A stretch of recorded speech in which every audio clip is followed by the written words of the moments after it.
जय हिंद दोस्तों, आप सभी को मेरा नमस्कार है भाई।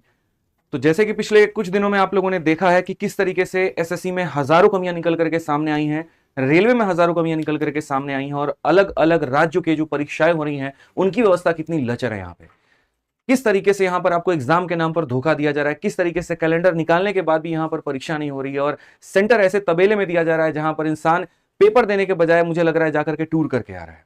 भारत के अलग अलग राज्यों में आपको भ्रमण कराया जा रहा है। उसके ऊपर में तमाम तरह की बातें हम सारे के सारे कर चुके हैं। क्या लचर व्यवस्था इस सिस्टम की, हम उसके बारे में भी आपको बता चुके हैं। महीने भर से हम लोग बहुत शांतिपूर्ण तरीके से हम लोगों ने ट्वीट भी किया, सरकार को अपनी बात पहुंचाई, लोकल एमपी एमएलए डीएम हम सब ने उनको ज्ञापन भी दी, बातें भी की, लेकिन कहीं पर दूर दूर तक पूरे देश में उसके खिलाफ कोई भी सुनवाई नहीं हुई। एक सरकार की नोटिस नहीं आई, एक एसएससी की तरफ से कोई नोटिस नहीं आया, कहीं पर डीओपीटी मिनिस्टर साहब के माध्यम से एक ट्वीट तक नहीं आया कि हाँ ये गलत हो रहा है, हम इसके ऊपर में कहीं पर भी कोई भी संज्ञान लेते हैं। हाँ, तो तब हो जा रही है मेरे भाई, यहां जहां सांसद में समोसे के साइज के ऊपर में चर्चा हो रही है, उसके रेट के ऊपर में चर्चा हो रही है, लेकिन बच्चों का जो फॉर्म भरा जा रहा है उसके ऊपर में कोई चर्चा नहीं हो रही। एग्जाम सेंटर का रूप क्या रहेगा, रेखा क्या रहेगा, कितने समय के अंदर में रिजल्ट आएगा, इसके ऊपर में कहीं पर कोई चर्चा नहीं हो रही है, कोई बात नहीं हो रहा है। हम हजारों युवाओं को, लाखों युवाओं को, करोड़ों युवाओं को नौकरी देने का बात करते हैं, 2-2 करोड़ रोजगार का बात करते हैं, लेकिन वो रोजगार संपूर्ण भी होगा कि नहीं होगा, सही तरीके से होगा कि नहीं होगा, सही लोगों के हाथ में वो रोजगार जाएगा कि नहीं जाएगा, इसके ऊपर में कोई बात नहीं करता है। संख्या के नाम पर सिर्फ 2 करोड़ दे दिया गया, लेकिन जब ग्राउंड रिपोर्ट में आप पहुंचते हैं तो 2 लाख भर्ती निकलती है और उसमें से 20,000 फेयर होता है, बाकी का कहीं पर कुछ अता पता नहीं होता है। उसको करते करते भी 4 से 5 साल लग जाते हैं। और सिर्फ ये मुद्दा एसएससी का नहीं है, ये मुद्दा रेलवे का है, ये मुद्दा झारखंड में हो रही एसएससी परीक्षा का है, ये मुद्दा बिहार एसएससी के परीक्षा का है, ये मुद्दा यूपी के परीक्षाओं का है, ये अलग अलग टीचिंग एग्जाम्स के परीक्षाओं का है। और आज पूरा का पूरा देश इस चीज से पीड़ित है।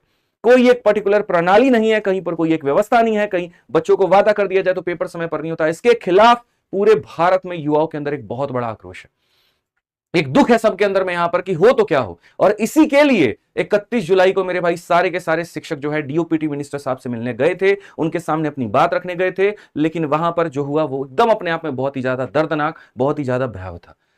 हमें बिल्कुल भी इस बात का अंदाजा नहीं था कि वो शिक्षक जो पूरे देश का निर्माण करते हैं, वो शिक्षक जो बच्चों को बनाते हैं, वो शिक्षक जो उनके बदन पर वर्दी पहनाते हैं, कल के दिन यहां पर वही वर्दी उनके ऊपर में भारी पड़ने वाली है। जो हाथों में वो लाठी दिलाते हैं, वही लाठी उनके कमर तोड़ने वाली है। 1% भी इस बात का अंदाजा नहीं था।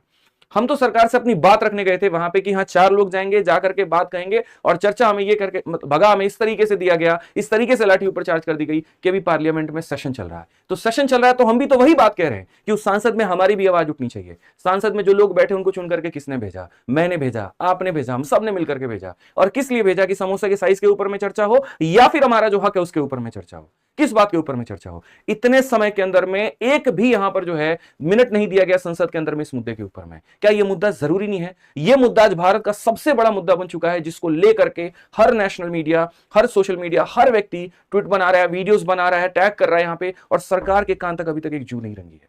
यानी इसका मतलब जो हुआ अब तक वो काफी नहीं था। इसके अलावा हमें बहुत कुछ करने की जरूरत है, कुछ ऐसा करने की जरूरत है यहां जहां पूरे सिस्टम तक, बच्चे बच्चे तक, व्यक्ति व्यक्ति तक, एमपी एमएलए डीएम प्रशासन, हर किसी तक हमारी आवाज जाए और यहां पर ये रिफॉर्म होकर के रहे। इसके लिए आप तैयार हैं कि नहीं? आप एक बार कमेंट बॉक्स में बताइए। काफी लोग ये पूछ भी रहे थे कि सर आप ठीक हैं नहीं है। भाई देखो, मेरे शरीर पे 10 चोट और आ जाए ना, मुझे फर्क नहीं पड़ेगा, लेकिन एक बच्चे के दिमाग पर जो चोट आती है ना, वो मुझे सबसे ज्यादा फर्क डालता है। हम बच्चे के साथ में साल साल भर, लोग पूछते हैं, पुलिस वालों ने पूछा आप क्यों आए उनके जगह पर, उनके गार्जियन क्यों नहीं है, कोई और क्यों नहीं आए? उन्हें कौन बताए यहां पर कि माँ बाप को भी उसका पता नहीं होता जितना हमें उस बच्चे के बारे में पता होता है। वो हमारी क्लास में सारा टाइम बैठा होता है, हमसे पूछ रहा होता है, हमसे जान रहा होता है, फॉर्म भरते वक्त में हमें कॉल करेगा, रिजल्ट आने पर हमें कॉल करेगा, ज्वाइनिंग लेटर आने पर हमें कॉल करेगा, डिपार्टमेंट में कोई केस सॉल्व कर रहा है तो हमें बताता है। इस तरीके से एक बच्चा अगर इमोशनली कनेक्टेड है तो फिर गड़बड़ी में हो रही बातों को वो किससे कहने जाए? हमें पता है कि सरकार उसकी बात को नहीं सुनती है, हमें पता है यहां पर कि उसके लिए कहीं पर कोई चेंज नहीं हो सकता है, इसीलिए वो हमसे कहता है, हम सभी शिक्षकों से कहता है, और इसी वजह से ये शिक्षक समाज जो है वो आ गया है उनके लिए। लेकिन बदले में उनको मिला क्या? तो लाठी, जेल, एफआईआर और इसके अलावा कुछ नहीं। तो आज मैं पूरे देश में सभी लोगों से यह बात कहना चाहता हूं कि अगले 2 मिनट में मैं आपको जो सारी बातें बताने वाला हूं उसको देखिए, क्योंकि ये बातें बहुत जरूरी हैं। हमें यह करना पड़ेगा ताकि हम पूरे पूरे भारत में रिफॉर्म लेकर के आ पाए, जिसमें से सबसे पहली बात हमारी यह है कि हमने कुछ डेट डिसाइड किए हैं, उस डेट पर हमने कुछ इवेंट डिसाइड किए हैं, और वो इवेंट आपको करना, और सिर्फ मेरे सहयोग से ही नहीं हुआ है, इसमें काफी सारे लोगों की मदद लगी है। सभी शिक्षकों का मिलकर के यहां पर सहयोग लिया गया है, सभी से मिलकर के मीटिंग लेकर के यह तय किया गया है। सभी यूट्यूबर्स हो गए, टेलीग्राम ग्रुप हो गए जो रन करते हैं, जो अलग अलग एप्लीकेशन रन करते हैं, अलग अलग राज्य के जो शिक्षक हैं रन करते हैं, उन सभी के सहयोग से आकर के हम लोग कुछ निष्कर्ष पर पहुंचे हैं। और इसके लिए मेरा सभी लोगों से रिक्वेस्ट है, सभी शिक्षकों से रिक्वेस्ट है, सभी बच्चों से रिक्वेस्ट है कि इसको अब ट्रेंडिंग हमें बनाना है। देखिए, एक दिन आप कोई काम करते हैं और उसके बाद में आप शांत हो जाते हैं तो यकीन मानिए आपको रिजल्ट कभी भी नहीं मिलेगा। इस तरीके से रिफॉर्म कभी भी नहीं आएगा। सरकार भी यही चाहती थी कि तुम तांडव करने आ रहे हो, हम 10 तरीके लगा करके तुमको रोक देंगे, और यही हुआ कि आपको बसों में भर करके अलग अलग जगह पर छोड़ा गया ताकि यह मुद्दा शांत किया जा सके। लेकिन हम ठेहल आदमी हैं, हम लोग ऐसा थेथर बन जाएंगे ना इसके लिए कि तुम हमको जितना डराओगे, जितना दबाओगे, हम ऊपर उतना उठेंगे। स्पॉन्ज जानते हो दबाते हैं, लेकिन जैसे छोड़ोगे हाथ वैसे उड़ जाएगा।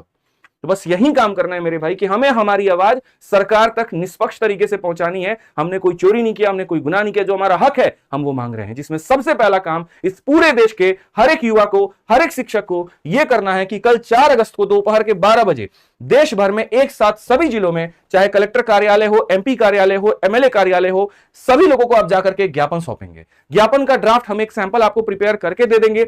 आप उसमें थोड़ा बहुत चेंजेस करके आप अपने डीएम साहब को भेज सकते हैं, अपने एमपी साहब को भेज सकते हैं, अपने एमएलए साहब को भेज सकते हैं। उसमें आप अपने पर्टिकुलर तरीके से एग्जाम के बारे में गलतियां या जो रिफॉर्म आप चाहते हैं, जो धांधलियां हो रही हैं, उसको पूरा बढ़िया तरीके से लिख करके भेजें। यह मुद्दा सिर्फ एसएससी का नहीं है, यह मुद्दा सिर्फ रेलवे का नहीं है, यह मुद्दा सिर्फ स्टेट एग्जाम का नहीं है, यह मुद्दा हर एक परीक्षा का है। इसलिए चाहे 50 बच्चे का कोई इंस्टीट्यूट क्यों ना हो, 100 बच्चों का इंस्टीट्यूट क्यों ना हो, या 1 लाख बच्चों का इंस्टीट्यूट क्यों ना हो, सभी लोगों से मेरा आग्रह है यहां पर कि वो इंस्टीट्यूट के जो ऑनर्स हैं, जो टीचर्स हैं, जो यहां पर मालिक है उनके, वो अपने बच्चों के साथ में जाए। स्टूडेंट का जो यूनियन है वो साथ में जाए। कोई कॉलेज है तो कॉलेज का लीडर अपने बच्चों के साथ में जाए, और जाकर के बस बहुत शांतिपूर्ण तरीके से आप अपने डीएम को, आप अपने एमपी को, आप अपने एमएलए को वो ज्ञापन सौंपेंगे। फॉर्मेट मैं यहां पर जो है एक तैयार करके आपको दे दूंगा, डिस्क्रिप्शन में उसका लिंक होगा, और आप उस लिंक पर क्लिक करके मेरे भाई आप यहां पर उसको डाउनलोड कर लीजिएगा, पहुंचेगा। उसके बाद में क्या करना है, इसकी वीडियो बनानी है, और वीडियो बना करके इस हैशटैग के माध्यम से आपको अलग अलग जगह पर ट्रेंड करना है। मैं आपको बताता हूं ये क्यों किया जा रहा है। देखिए, आज का जो जमाना है वो ऑनलाइन का है। आप यहां पर ग्राउंड पर क्या करते हैं, एक छोटे से यूपी के छोटे से राज्य में, छोटे से डिस्ट्रिक्ट में क्या हुआ ये दुनिया नहीं देखती है, लेकिन अगर उसी की वीडियो बन करके ऑनलाइन पोस्ट कर दिया जाता है तो पूरा भारत देखता है, इंटरनेशनल मीडिया उसको देखती है, सत्ता के पक्ष और विपक्ष के लोग उसको देखते हैं, उसको टैग करते हैं, और उससे सरकार के ऊपर में प्रेशर बनता है। आप इस बात को भली भांति जानते हैं, तो आपको यह काम तो करना ही करना है, लेकिन उसके साथ दबाव को बनाने के लिए आपको वीडियो भी बनाना है और वीडियो को पोस्ट करना है। आप ट्विटर चलाते हैं, आप ट्विटर पे पोस्ट करो, आप इंस्टा चलाते हो, इंस्टा पे पोस्ट करो, आप फेसबुक चलाते हो, फेसबुक पे करो, आप यहां पर इनफैक्ट इंस्टाग्राम पर मुझे टैग कर सकते हो। मैं आपकी फोटो को, मैं आपकी वीडियो को, मैं हर चीज को स्टोरी पे अपने शेयर करूंगा। बस यहां पर इस मुहिम को रुकने मत दो। और इसीलिए कहीं पर कोई एक एग्जाम के नाम से जो है हमने इसमें टैग नहीं बनाया। अगर आप डीएम को दे रहे हैं तो हैशटैग डीएम मदद करो, अगर आप एमपी को दे रहे हैं हैशटैग एमपी मदद करो, हैशटैग एमएलए मदद करो। आप अपने क्षेत्र के एमपी एमएलए के अकाउंट को भी उसमें टैग कर सकते हैं, पीएमओ को भी टैग कर सकते हैं, डीओपीटी को भी टैग कर सकते हैं, लेकिन एक आपका ये जो है ये कॉमन रहे। कई बार क्या होता है, हम ट्वीट करते हैं, लेकिन ट्वीट में खाली हम लिखते हैं, लेकिन हम वीडियो के बयान के माध्यम से अपना दर्द बयान नहीं करते, हम फोटो के माध्यम से अपना दर्द बयान नहीं करते। हमें आज वो करने की जरूरत है। जब आप डीएम साहब को ज्ञापन सौंप रहे होंगे और आप उसकी वीडियो बना करके डालेंगे तो वो एक सबूत होगा इस बात का कि आपने शांतिपूर्ण तरीके से भी उनको ज्ञापन दिया था, लेकिन उन्होंने बात नहीं सुना। जब आप अपने एमपी एमएलए साहब को बना करके वीडियो दोगे तो कल के दिन वो आएंगे तो आप उनसे पूछोगे, और इस बात का ये पूछोगे कि हां जी भाई साहब, याद करिए वो दिन जब आप आए थे, हाथ जोड़ करके बोल रहे थे यहां पर वोट दे दो, हमने आपका सहयोग किया। आज वो दिन है जब आपको हमारा सहयोग करना है, आपको हमारी बातें सुननी है, और यहां पर इसका हम सामने सत्यापन आपको सोशल मीडिया पे दे रहे हैं, और हम लोग इंतजार करेंगे कि आपने इसके ऊपर में संसद में आवाज उठाया कि नहीं उठाया। ये हमारा पहला काम होगा। 4 अगस्त को दोपहर के 12 बजे पूरे देश में हर जगह पर आपको ज्ञापन सौंपना है तो सौंपना है, ये आप अपने मन में इस बात को डाल लीजिए। ये पहला काम है। उसके बाद में मेरे भाई यहां पर दूसरा काम आपका हो जाएगा।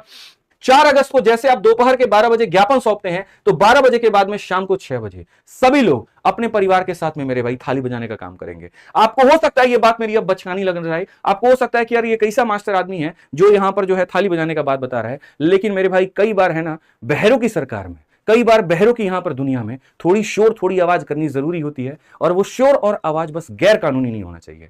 आप अगर सड़क पर उतरेंगे आपके ऊपर में एफआईआर हो सकता है, आप कहीं पर धरना देंगे आपके ऊपर में एफआईआर हो सकता है। इस बात से सरकार आपको डरा सकती है, इस बात से मिनिस्टर आपको डरा सकती है, लेकिन अगर आप अपने छत के बालकनी पर अगर आप थाली बजाते हैं उसके ऊपर में कोई केस नहीं बन सकता। और ये अपने आप में एक ऐसी बात हो जाएगी कि बिल्कुल उसी भाषा में हम समझाएंगे जिस भाषा में लोग समझते हैं, उसी भाषा में हम उनको सुनाएंगे जिस भाषा में वो सुनते हैं। इसी वजह से 4 अगस्त को पूरे के पूरे देश में जितने भी युवा हैं जिनके साथ किसी भी परीक्षा में दिक्कत आ रही है, चाहे वो एसएससी हो, बैंकिंग हो, रेलवे हो, स्टेट एग्जाम हो, आप सभी लोग अपने परिवार के साथ उठ करके शाम को 6 बजे बिल्कुल यहां पर शाम को 6 बजे एक समय रखेंगे, तभी यहां पर जो तरंगे हैं वो उठेंगी और तभी यहां पर हर लोगों तक हमारी बात जाएगी। तो शाम को 6 बजे सभी के सभी लोग मेरे भाई यहां पर थाली बजाना शुरू करेंगे। मैं खुद यहां पर अपने क्षेत्र में जहां पर भी बच्चों के साथ में रहता हूं, मैं यहां जो है थाली बजाना शुरू करूंगा, मैं भी उसकी वीडियो डालूंगा और इतनी वीडियो डालेंगे कि यहां पर सरकार के ऊपर में इसका जो है दबाव बनेगा। हो सकता है कई लोगों को शर्म आ जाए कि अरे यार ये लॉकडाउन वाला सीन नहीं है जहां पर पूरे देश अपने घर में जो है बैठा हुआ है, सारे लोगों को पता है, सब साथ में बजाए। मैं मानता हूं इस बात को लेकर के, हो सकता है पूरे गली में यहां पर आप इकलौते हो सकता है पूरे एरिया में आप इकलौते हो, लेकिन मेरे भाई एक अकेले की भी आवाज सुनी जाती है। मेरे आंखों में आंसू आ गए उस बच्चे की वीडियो को देख करके जो गूंगा है, जो बोल नहीं सकता, लेकिन यहां पर वो भी नारा लगा रहा था। तो जब एक गूंगा नारा लगा सकते हैं, गूंगा यहां पर बहरे लोगों को अपनी आवाज सुनाने की कोशिश कर सकता है, तो आपके पास तो फिर भी जुबान है, आपके पास तो फिर भी हाथ, आपके पास तो फिर भी पैर है, आप यहां पर अपनी आवाज तो बोल ही सकते हो। वादा करो आप अपने आप से कि आप पूरे परिवार के साथ में मिलकर के 4 अगस्त शाम 6 बजे पूरे भारत में जहां पर भी आप होंगे, आप वहां पर थाली बजाएंगे। चाहे लाइब्रेरी में है, चाहे आप कहीं तरीके छत पर हैं, आप बालकनी में हैं, आप इस काम को करेंगे और आप सरकार तक अपनी बात पहुंचाएंगे और इसका भी वीडियो बना करके सोशल मीडिया पर डालेंगे और हैशटैग भी कहेंगे कि मोदी जी अब मदद करो। बिल्कुल मोदी जी मदद करो। हम जिस तरीके से सरकार तक बात पहुंचा सकते हैं ना, वो तरीका अपनाएंगे, लेकिन इस मुद्दे को खत्म नहीं होने देंगे। सोशल मीडिया का एक नया अपने आप में ये नॉर्मल होने वाला है। आप मत मानिए, आप ट्विटर कैंपेन से नहीं मान रहे ना, मत मानिए। हमको जरूरत पड़ेगा नुक्कड़ नाटक सड़क पे करने का, नाम वो भी करेंगे। हमको जरूरत पड़ेगा थाली बजाने का, वो भी करेंगे। आप जिस भाषा में सुन सकते हैं ना, हम उस भाषा में सरकार को सुनाएंगे। क्या आप लोग मेरा साथ देंगे यहां पर? बस इतना बताइए। इसके बाद 5 अगस्त का दिन आता है और 5 अगस्त को मेरे भाई यहां पर हम बहुत शांतिपूर्ण तरीके से अलग अलग जगह पर, जो जिस भी जगह पर है मेरे भाई यहां पर, वो उस जगह से, यहां देखिए कैंडल मार्च शाम के 7 बजे देश के प्रत्येक जिले में एक महत्वपूर्ण चौराहा, जैसे कि महात्मा गांधी चौराहा, डॉक्टर अंबेडकर चौराहा, भगत सिंह चौराहा या फिर ऐसे अन्य ऐतिहासिक जो स्थल है, वहां कैंडल मार्च की शुरुआत हो। मार्च का समापन एक केंद्रीय स्थल पर हो, जहां 1 से 2 घंटे तक शांतिपूर्ण तरीके से अपने सोशल मीडिया की बात रखी जाए। इसमें नारे नहीं लगाने, इसमें हो हल्ला नहीं काटना, इसमें यहां पर सिर्फ और सिर्फ कैंडल लेकर के चलना है और बड़े बड़े पोस्टर, बड़े बड़े बैनर वो लेकर के चलने हैं। और आपके परीक्षा प्रणाली में जो भी गड़बड़ियां हो रही हैं, जो भी परेशानी हो रही है, आपको उस बैनर के ऊपर में लिखना है। जरूरत पड़े तो पोस्टर पर लिख करके अपने शरीर पे चिपका लो, जरूरत पड़े तो अपने बाजुओं पे चिपका लो, जरूरत पड़े तो अपने पीछे चिपका लो और लेकर के निकलो। शांतिपूर्ण तरीके से सड़क पर लेकर के निकलो, कहीं चौराहे पर जाकर के बैठ जाओ, आधे घंटे परमिशन लेकर के घंटे बैठ जाओ। कोई ऐसी जगह जहां परमिशन की आवश्यकता ना हो तो फर्क नहीं पड़ता, आप वहां पर जाकर के बैठ जाओ। आपको कोई हंगामा नहीं करना, आपको कोई तोड़फोड़ नहीं करनी, आपको कुछ नहीं करना है। सिर्फ और सिर्फ शांतिपूर्ण तरीके से पूरे देश में 5 अगस्त को शाम के 7 बजे आपको कैंडल मार्च निकालना है और उसके बाद इसकी वीडियो बना शाम को 6 बजे बिल्कुल। उसके बाद आपको शांतिपूर्ण तरीके से इसकी वीडियो बना करके अपने सोशल मीडिया पे पोस्ट करनी है। अपने गुरुजनों को भी यह बात कहना है कि आप भी कैंडल मार्च निकालिए, 5 बच्चों के साथ निकालिए, 10 बच्चों के साथ निकालिए, लेकिन आप आइए और यह समझ लीजिए ऐसे समय में जो शिक्षक तुम्हारे साथ में नहीं है मेरे भाई, वो फिर कभी भी किसी भी हालात में तुम्हारे साथ कभी नहीं हो सकता है। पहले लोग ये कह रहे थे ना कि एसएससी का मुद्दा, ये कह रहे थे कि नहीं, इन्होंने एसएससी डाइवर्ट कर दिया। बिल्कुल भी नहीं किया। एक भी टैग हमारा एसएससी से रिलेटेड नहीं है, एक भी टैग हमारा सिर्फ रेलवे से रिलेटेड नहीं है। बात यहां पर हर परीक्षा की है, हर किसी को हम बात उठा रहे हैं, हर किसी के लिए हम ये कह रहे हैं। आप जिस भी कोचिंग के ऑनर हैं, आप जिस भी एग्जाम को पढ़ाते हैं, फर्क नहीं पड़ता, ये आपका संवैधानिक अधिकार है। आप यहां पर ये कर सकते हो और आप निकलिए, सड़कों पर आइए और यहां पर इस तरीके से सरकार तक अपनी बात पहुंचाइए। और इसका जो टैग है वो यही है, मोदी जी मदद करो। बिल्कुल यहां पर जो है मोदी जी मदद करिए। आप बढ़िया तरीके से अपने चौराहे पर जाकर के जो है यहां पर ये करेंगे। तो 5 अगस्त के शाम के 7 बजे बिल्कुल ठीक है। अच्छा सॉरी माफ करिएगा, इसका जो टैग है मेरे भाई यहां पर है rest in peace exam system. ठीक है, ये हमारा जो थाली बजाने वाला था उसका है मोदी जी मदद करो, और 5 अगस्त का जो है मेरे भाई rest in peace exam system, RIP exam system, इस तरीके से करके। तो 5 अगस्त शाम 7 बजे मैं हर दिन इसके ऊपर मैं आपको याद दिलाते रहूंगा अपने सोशल मीडिया के माध्यम से कि आज जो हमने दिन डिसाइड किया था वो कौन सा था, कल जो हमने दिन डिसाइड किया था कौन सा था। और सभी लोगों को मेरा आह्वान है, सभी लोगों से मेरी रिक्वेस्ट है, चाहे कोई टेलीग्राम ग्रुप हो, कोई भी यहां पर जो है चैनल हो, जितने भी शिक्षक है भारत में, वो सारे के सारे लोग इसके मुहिम के साथ में जुड़ करके इसको और आगे बढ़ाए। बाकी इसके बाद में क्या करना है मुझे लगता है इसके बारे में आपके टीचर्स ने बहुत अच्छे तरीके से बताया है। बस ये चीज रुकनी नहीं चाहिए, ये चीज ठहरनी नहीं चाहिए। 4 अगस्त के दोपहर के 12 बजे ज्ञापन, शाम के 6 बजे जो है मेरे भाई थाली बजाना है। 5 अगस्त के शाम के 7 बजे आपको कैंडल मार्च निकाल के आना है और बाकी उसके बाद का कार्यक्रम आपको पता ही है। बस यहां पर हमें रुकना नहीं, हमें यहां ठहरना नहीं है। और जो भी टीचर यहां पर अगर अभी थोड़ा सा ज्यादा कोर्स बिचवा बन गया ना, और ज्यादा थोड़ा पढ़ाने वाला ज्यादा हो गया यहां पर, तो बस समझ लीजिए कि वो शिक्षक ना आपका कभी था, ना आपका है, ना कभी होगा। मैं मानता हूं यहां पर की पढ़ाई बहुत जरूरी है, लेकिन मैं ये नहीं मानता कि अभी जरूरी है। 2-3 दिन में दुनिया पलटने वाली नहीं है, लेकिन अगर इन 2-3 दिनों पर सरकार तक अपनी बात पहुंचा करके रिफॉर्म नहीं लाया गया तो आप साल भर दोस्त मेरे पढ़ लो। आप जितना पढ़ोगे मैं उतना पढ़ाऊंगा, आप जितना चाहोगे मैं उतना कंटेंट आपको दूंगा, लेकिन वो कंटेंट कहीं ना कहीं वेस्ट हो जाएगा वहां पर जाकर के, जब ये सरकारी नौकरी, जब यहां पर ये पद जो है उस व्यक्ति के हाथ में चली जाएगी जो डिजर्व भी नहीं करता है। जिसने मेहनत नहीं की, जिसने सेटिंग की और वो यहाँ पर घुस गया, वहां पर सारा पढ़ाना व्यर्थ है। और ये आपको महसूस भी नहीं होगा, आपको पता भी नहीं होगा कि आपके साथ में ऐसा हुआ है।